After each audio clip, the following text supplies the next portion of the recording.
deep one. As someone that she can look up to and learn, and that can change the dynamics if you are the only source of educating your spouse. Now everyone's favorite topic, in-laws. How do we, so there's two questions and they kind of go together pretty well. So how do we deal with the cultural differences within in-laws? And then how do we balance in-laws and spouse relationships? Does our spouse have any duties towards their in-laws?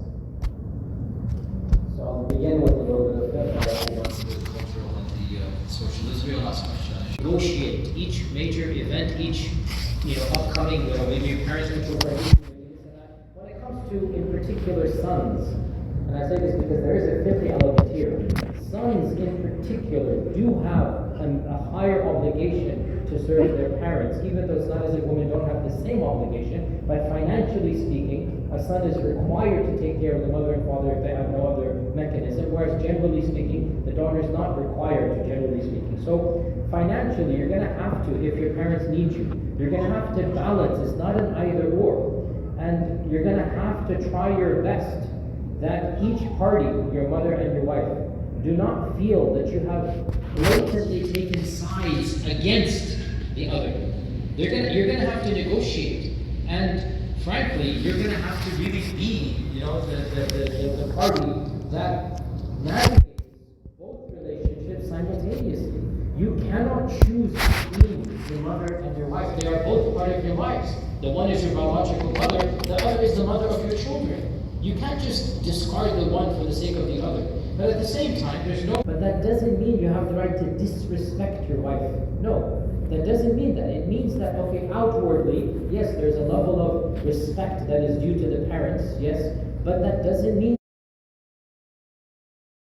like a oh or an eye rolling, and this goes across audiences, not just within the Muslim community. Even among non-Muslims, it's like monster-in-law rather than mother-in-law. And I'm going to actually go back to what Johanna said earlier: changing the mindset, changing the self-talk. If we enter into our marriages fearful of the in-laws, we are likely to see problems. In Egypt we have a saying: if you're afraid of a ghost, you're going to see one. So if you are terrified pre-marriage because you've heard these stories, you've watched the movies about the in-laws, you're going to go into your marriage already with that suit of armor on. So leave those preconceived notions behind and enter into the marital relationship with, the one that is truly hoping for the best and intending, and inshallah Allah will allow that to occur with clear boundaries and open communication between husband and wife about expectations and what you would like to do. Beautiful advice. Melt the iron. So don't give up on that. I know myself that I had a personal experience. It was very hard for my in-laws to accept me because I was not Lebanese. There was nothing I could do about it, but I would just continue with the love and the respect. And subhanAllah, over years, this alhamdulillah won their hearts. MashaAllah tabarak. Please say MashaAllah tabarak. MashaAllah. Taking two more points.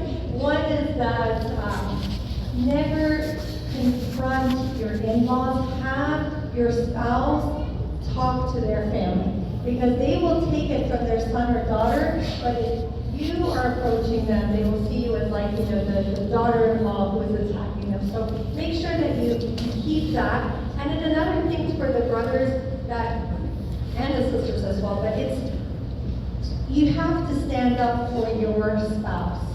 If someone disrespects your wife, you need to defend her. Not get mad, not get angry, not start a fight, but you need to defend her. What would you think of a man who watches another man like beat his wife and he's just standing there watching? What would you think of a man like that? You wouldn't have a high opinion of him. So it's very important that a person can feel emotionally beaten, right? And you need to stand up and make sure that you define the line, both for your wife, that there's a line that she shouldn't cross over, and also for your mom, that this is a line, this is the woman I've married, and there needs to be a respect. And you need to do that as well. If your family, if they disrespect your husband in some way, you need to definitely stand up for them, because this is where a lot of I'll just add one quick sentence, right? The ability to navigate through in-laws is relative to the strength of the couple. So again, the ability to navigate through in-laws is relative to the strength of the couple. Strengthen your understanding, strengthen your the hikmah, the way that you guys talk to each other, talk to your parents, and inshallah you'll be able to find a middle ground.